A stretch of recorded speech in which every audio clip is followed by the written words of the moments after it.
Buhay na buhay pa rin ang tradisyon ng pangangaluluwa sa San Jose, Batangas. Dito ay isang tono ang mga awitin na nilalapatan ng mga salitang patungkol sa mga yumao, santo at maging sa Birheng Maria. Narito po ang report.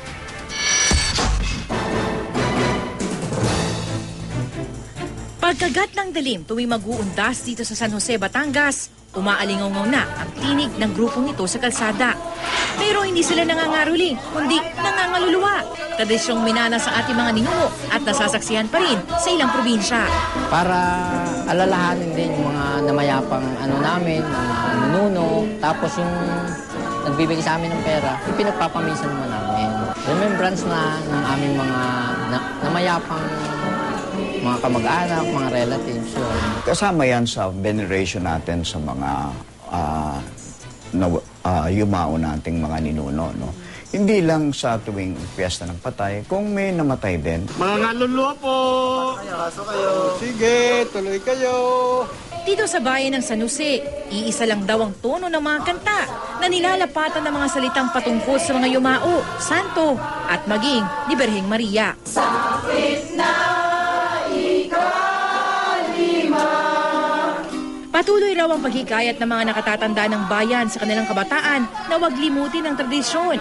Lalo sa gitna ng nauuso ng trick or treat na tradisyon ng mga Amerikano. Ang aluluwa po, nagbabahay-bahay po kami. Nagsasama-sama ang mga taga dito po sa barangay namin. Since nung bata kami na nakikita namin may pumupunta every undas nga. Tapos ngayon, parang na-adopt na rin namin yung tradition.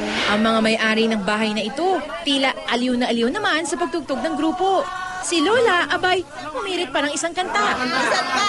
Regarding dun sa kanilang song sa kaluluwa, okay naman, related dun sa parating na kaluluwa na.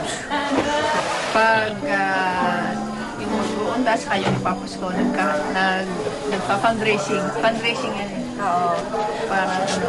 Para gagamitin sa tuklong, ang tawag tuklong. Oo, tuklong dun sa chapel.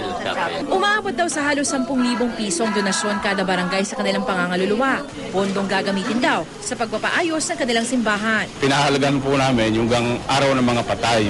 Sa halip po ng manghihingi lagi-laan tayo ng mga donasyon, tayo po ay maganda yung personal tayong pumunta bahay-bahay. Para sa Sexy, Salima Refran, nag-uulat.